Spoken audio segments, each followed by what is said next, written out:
gosh, welcome back to my channel. What are we doing today? Today we are looking at the Crayola Watercolor Artista II watercolor paints. Now these paints are supposed to be paints that's supposed to help you with color mixing and learning the beauty of painting and watercolors.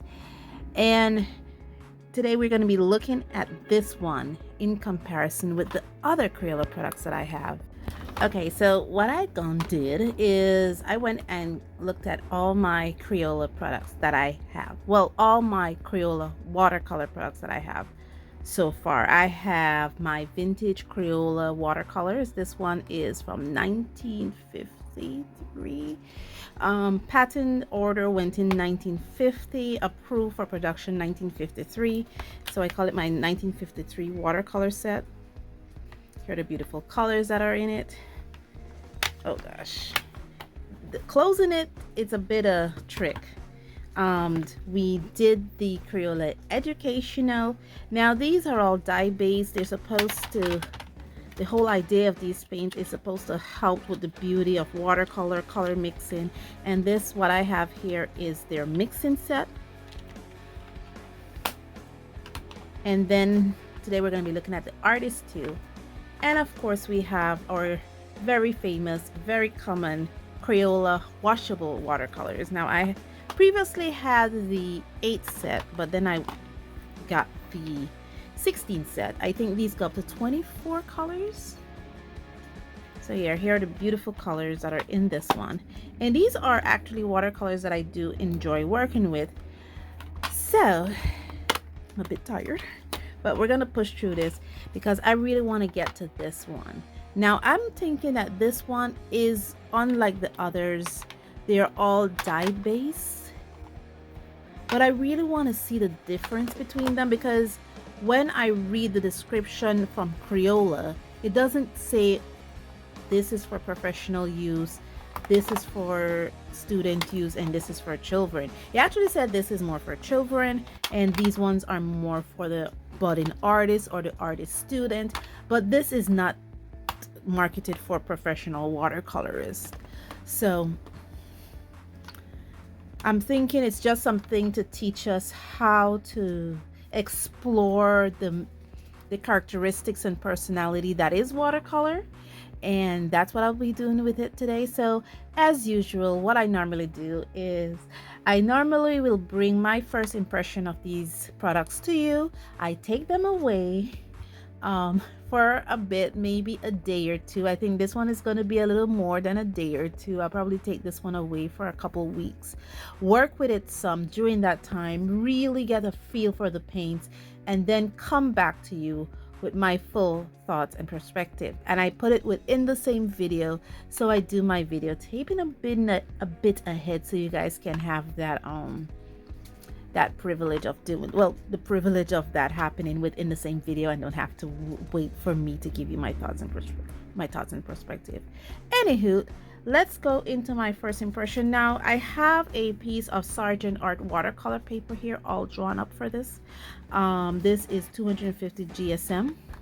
Now I was normally, when I make my sketchbooks, I usually save the scraps, especially for times like these, so that in the event, come on, focus. So in the event that I need to do things like this, I have the perfect size to do it with. I'm also hoping that when I take it away off camera, I'll be working with these 2 books. Now in this is, I think I won't be working with this one. This is a book that I made, and it's made from 100% cotton paper, but there are illustrations in here that needs to finish. And I've designated this book for my bargain friendly watercolors because it just have just the right amount of illustrations that needs to finish. So but I do have some exercises, watercolor exercises in this book, I believe. Yeah, watercolor exercises in this book. So I will be working with it in this book today to see some of those properties. This is mixed media paper. It's Canson Imagine mixed media paper. It's pretty thick mixed media paper. It's about, I think it's about 300 GSM mixed media paper. It is smooth, so it'll give me a feel of what it's like to work on cellulose smooth paper. and then this one is cotton, so it'll give me a feel of what it's like to work on cotton paper. And there's a few other little illustrations I like to do with it also. So having explained all of that, let's go into the first impression of this. Okay, so this is not the actual color of it right here. This is because mine had a bit of stainage on it. It's supposed to be this, but this is stainage from the colors that are inside. And if you notice, unlike these two here, it comes with a covering similar to this one. Yeah, let me pull out my swatch chart. Yeah, the covering is similar to this one, and I will be laminating my swatch card. So yeah, okay, it's just on a piece of within a piece of plastic. This one is a bit different because this one, it's on an actual hard plastic piece. This is from 1953. This one is just a bit different too because his plastic is a bit harder as well, and his watercolor pieces are removable. So it's a bit different than these two. It's just a flimsy piece of plastic, unable to remove. I'm getting pieces all over myself. So yeah, it does come with a brush. Okay, sorry for the fuzz a bit, but I want to give you guys a illustration of the brush. Now this is the original 1953 Bigsby and Cosby brush. This came with this set here. Yeah, I don't normally keep it in there, but this came with this set here. This one came with this one here. This is the brush that came with it. And oh, I just got confused. No. Yes, this one came with this, and this came with this. So yeah, this is the brush that came with this one. It's just interesting. I'm looking at the different Crayola brushes. This is really stiff, and these ones here seems to be made with natural hair. This is, it doesn't even, it has the Bigsby and Cosby name. Let me bring you guys in a bit so you guys can see. Yeah, focus. Yeah, the Bigsby and Cosby name. Here are the brushes. This is the one that came with the Crayola Educational. This is the one that came with the Crayola Washable. And now this is the one that came with the Crayola Artist too. Just interesting. I am looking at these and this is just very interesting to me. Okay, so this one I should explain is also natural hair, but I treat it with a little bit of gum arabic, washed it and treated it with a little bit of gum arabic because I honestly don't use it. So yeah, I'm putting it back where I keep it. I keep it in a brush tubing that I got. And but I will be using this brush from my swatching to feel what it's like. I'm not expecting it to be the most amazing thing ever, for the mere fact that it's natural hair, and I'm already seeing fraying here. I'm not sure if you guys are seeing it. Hairs that are frayed. Let me see if I can put it on this. Thank you guys.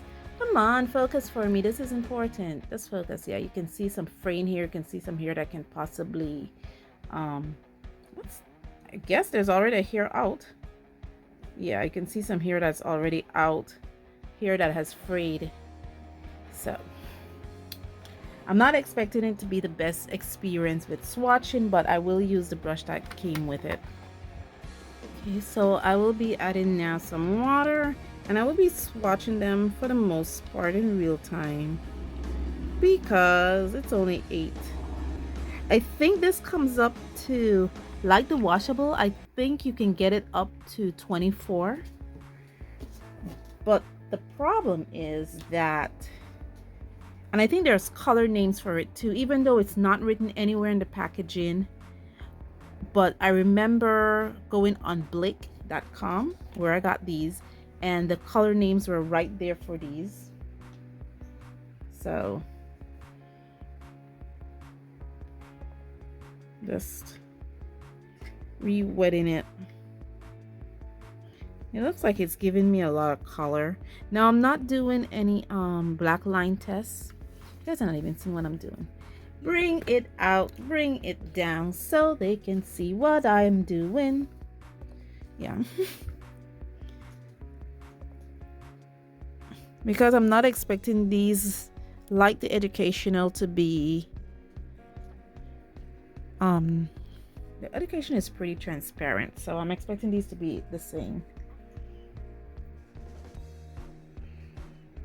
This video is gonna be pretty long. I'm thinking it'll be probably close to an hour. This is the red. See, you can already see the little hair trying to pop out. This is my first impression, guys, of these. I've never used these before. I don't know what they're like. I want to get a good rich mass tone for them. But for the most part, they feel pretty good.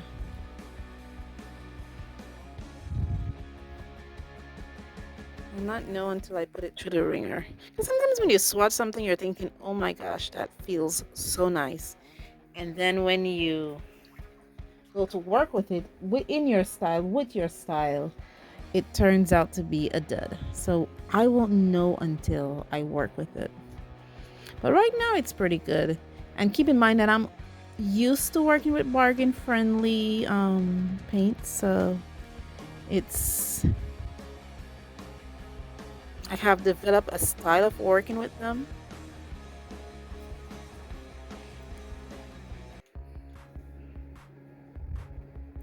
Okay, here's the green. They do feel like it's dye base. Doesn't feel pigment base at all. Pigment base has a grittiness to it.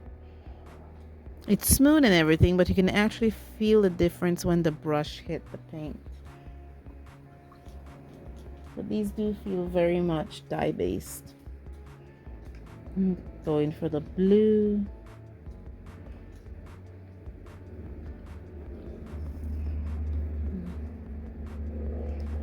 Okay.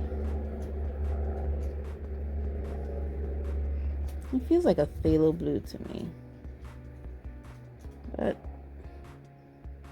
get a good rich mass tone here. I believe this now is the purple.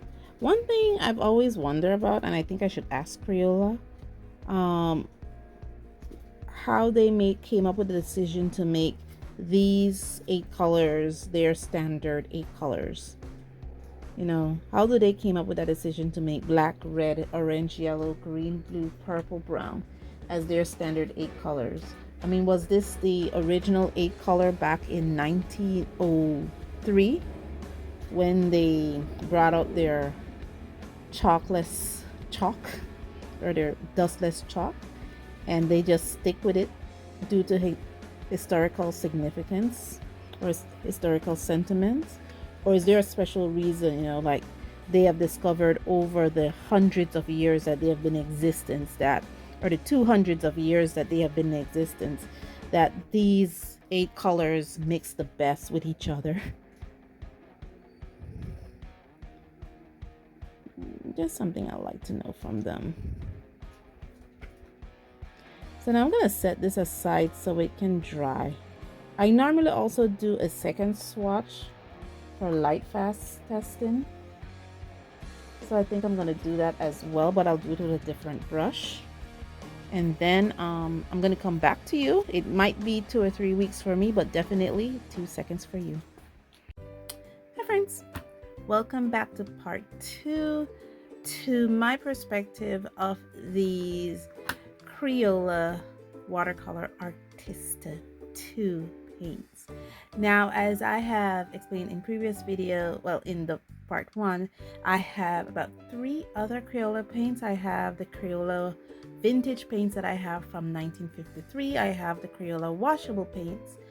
And I also have some Crayola educational paints, and today I'm looking at the Crayola Artist II paints.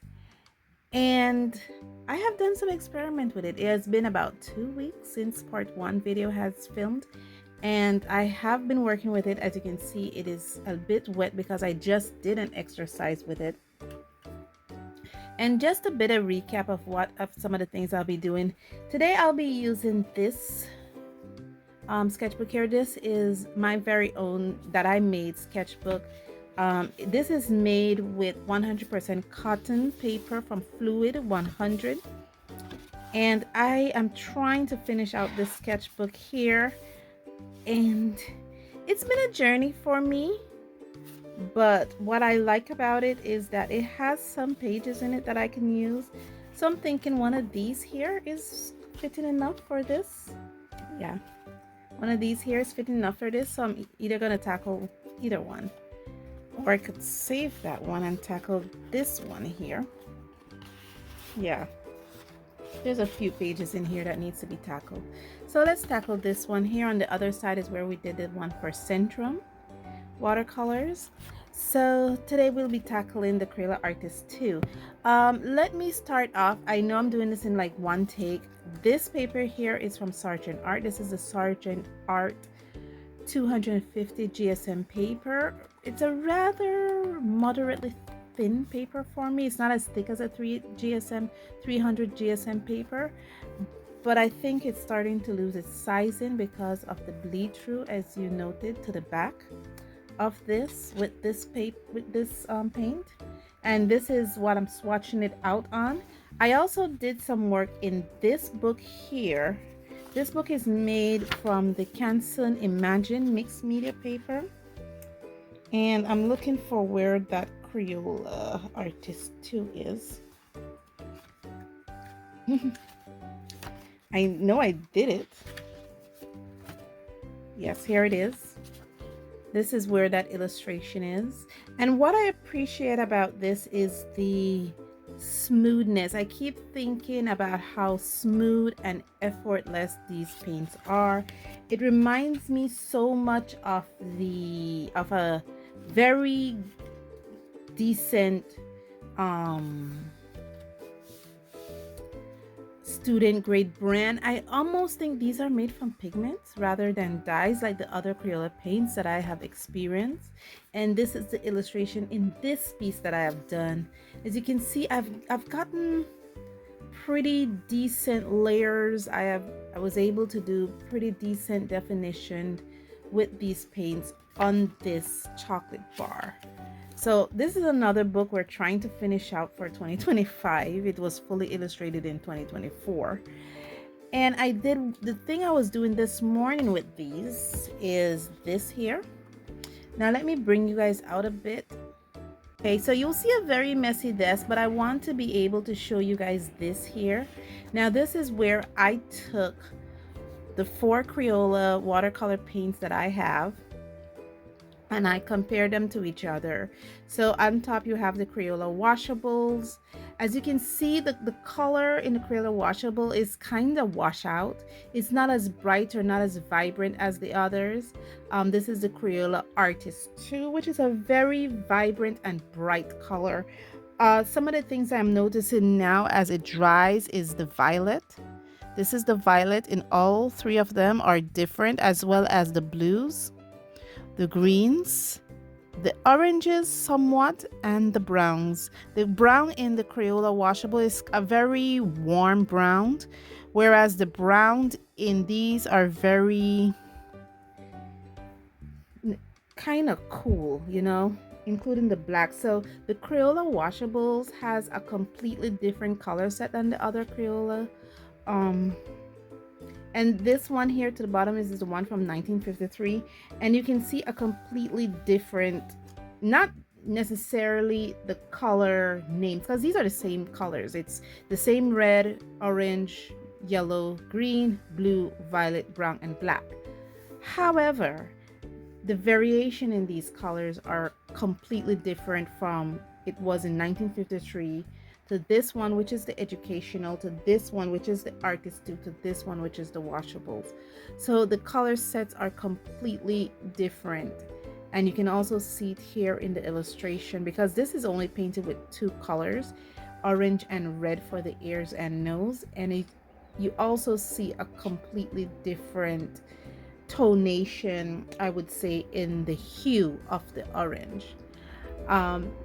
In small change, it seems they seem to be mixing their colors over time a bit differently. It's not like the color is consistent across brands and across generations. It seems to be some form of inconsistencies with the color variations, and that's the point that I'm making here. This one is just for the washable watercolors, and this is washable watercolors across Crayola, Crazy Art, and Basic, just to hint it.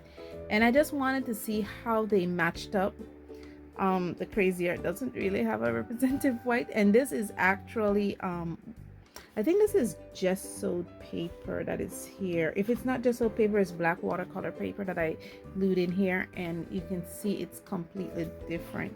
Do I have any other? No, I don't have any other color comparison on this, but there's a couple more that I want to do here. I want to look at when I'm finished with the watercolor cakes comparison, and you can see the bleed through. And this is the Sargent Art, I believe, 300 GSM paper, and you can see the bleed through is real. Even on the ones that are really dry, the bleed through is really real on this paper.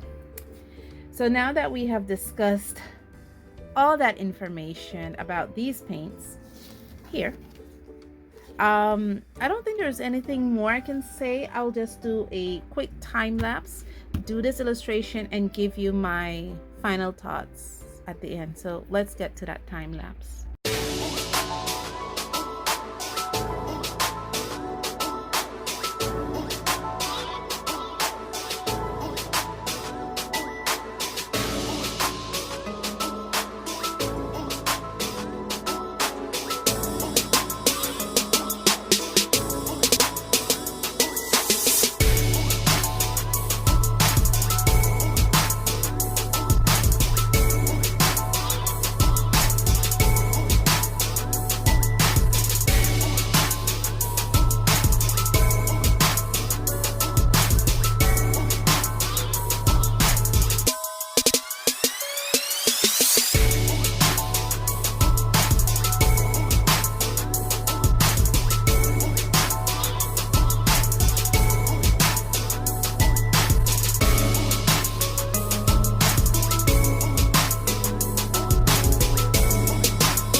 Okay, so what are my thoughts after using these? I really enjoy them. If the brush that I'm using is actually the one of my softer brushes, which is kind of nice because, like I said, it's a very smooth paint. It's a very smooth paint, so I am able to work in this palette with a softer brush because the paint itself is really smooth. You notice I was able to do some color mixing, able to do some layering on top here as well, where I did a bit of layering here as well. Oops, I forgot something. So it's a very smooth paint, and I'm trying to get used to, again, the use of this brush I used to use it a lot.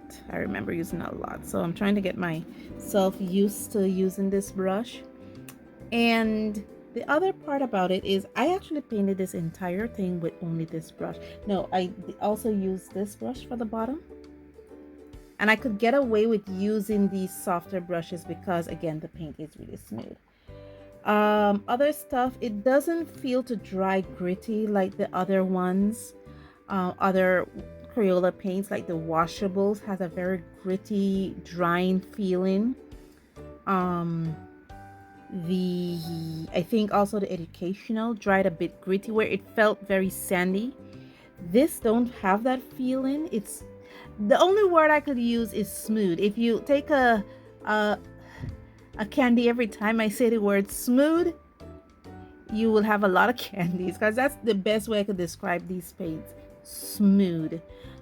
And that's about it. I'm not sure if I'll do a voiceover during my wrap up, but I will not. I don't know. I'm just a bit confused right now. Maybe it's because I'm hungry. I need to go and get something to eat. Thank you. Let me know what you think of these in the comments below. Have you ever tried the Crayola Educational before? Is it something you want to try? What was your experience like if you have tried it before? Let me know all those amazing goodness in the comments below. And guys, thank you so much for joining me on this journey. And as always, stay safe, stay blessed, and I'll see you in the next one. Bye.